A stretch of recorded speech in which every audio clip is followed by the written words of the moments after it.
সরকারের কাছে একটি সুনির্দিষ্ট নির্বাচনে দ্রুত রোডম্যাপ ঘোষণার দাবিতে রোববার জাতীয় প্রেসক্লাবে আলোচনা সভায় যোগ দেন বিএনপি চেয়ারপারসনের উপদেষ্টা জয়নুল আবেদীন ফারুক।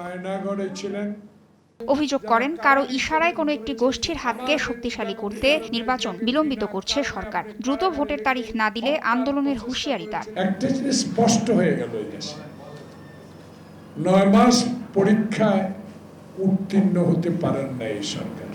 যে আপনারা বিলম্বিত না করে দেশে একটি সুষ্ঠু নির্বাচনের ব্যবস্থা করে দেন। কবে দেবে নির্বাচন? আজকে রোববার, সোমবার, মঙ্গলবার, বুধবার, বৃহস্পতিবার, শুক্রবার, বলে দিতে অসুবিধাটা কোথায়?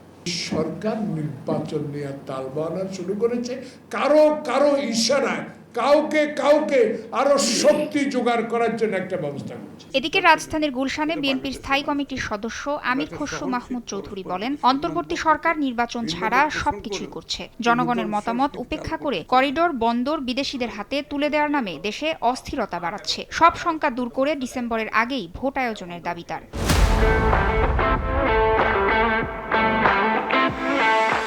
ইমিডিয়েটলি রোডম্যাপ ডিক্লেয়ার করে এটা ডিসেম্বর পর্যন্ত যেতে হবে কেন? আমি তো দেখছি ডিসেম্বর পর্যন্ত যাওয়ার কোনো কারণ নাই। নির্বাচনের জন্য 3 মাসের সময় যাওয়া দরকার। এখন থেকে যদি 3 মাস দেন, 4 মাস দেন, ডিসেম্বর তো অগাস্ট, সেপ্টেম্বর, অক্টোবরে নির্বাচন হতে পারে। ডিসেম্বরে কেন যেতে হবে? যত বিলম্বিত হচ্ছে দেশের মানুষের সংখ্যা বাড়ছে এবং মানুষ সিদ্ধান্তহীনতায় ভুগছে।